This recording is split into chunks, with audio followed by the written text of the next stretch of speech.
Now we're going to talk about adding duration and adding distance.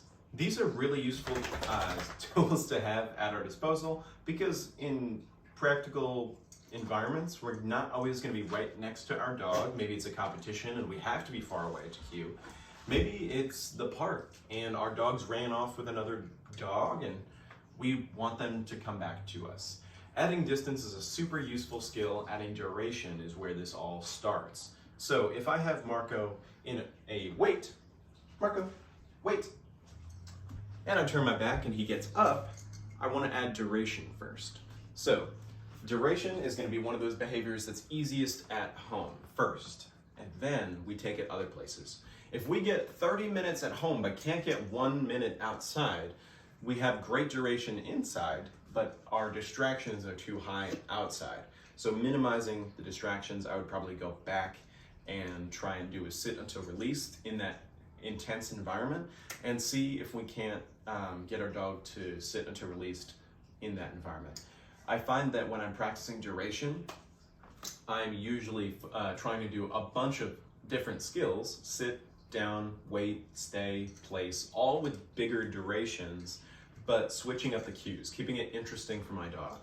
Sit until released 50 times in a row is really boring for a dog. And I want to think about these training sessions being fun for both of us. He's very bored, not super excited. My voice is extremely boring. Thank you for listening. But when I'm working on duration, it's usually because I didn't get what I wanted at a store with a really intense distraction, and I need more duration. So he's in a fantastic wait. We have done wait for 15 minutes and plus, and we're in the house is really easy for Marco. So he's in a fantastic wait. Free dog, let's go. Good. And I'm always gonna mark and reward, well, we'll fade off of treats, but for right now, we'll definitely mark and reward. Great middle, buddy.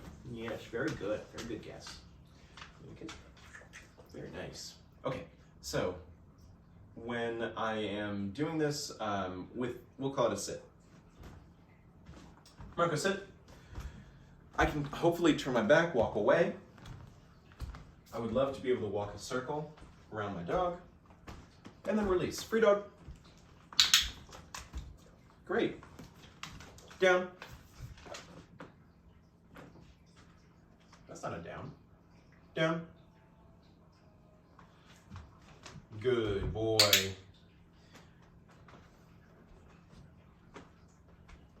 Free dog.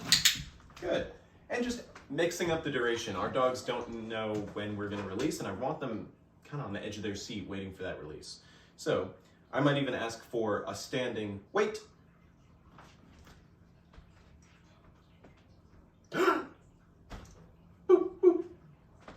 Do all sorts of things. Distractions are part of this too, and when I'm part of the environment, I took too long. Wait. Being super weird and doing super crazy things. I like to do this mostly because I don't want anything my body is doing to be a cue to release from that wait, unless I'm working with a deaf dog. In this case, this is their release word. I usually use a very clear okay to the dog, or free dog for my hearing abled dog. For a blind dog, this is really easy. They can't see you at all. So you don't have to worry about being a visual distraction. Alrighty, so talking about distance, how to troubleshoot distance. If our dog is maybe a Velcro dog, this guy, he is a Velcro dog. You've seen him come in between my legs and he lays down on my feet, sits on my feet. He's a Velcro dog. It's hard to shake him. When I'm adding distance for that, I'm really strengthening up my releases. I want my dog to sit until I release them. And what that means is not fidgeting, following me in that like butt scooch sit, or on a down, they do the army crawl. They're still in the down, but they're crawling to you. All of that stuff, I'm gonna mark and reward anything but that. Waiting in that spot until released. And where that starts is being really careful with our environment to teach a behavior.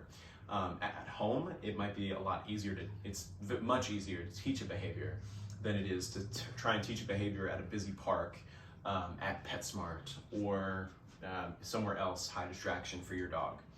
So if you have any specific troubleshooting questions, totally shoot them my way. That's the kind of stuff I really like to talk about. So, alrighty, happy training.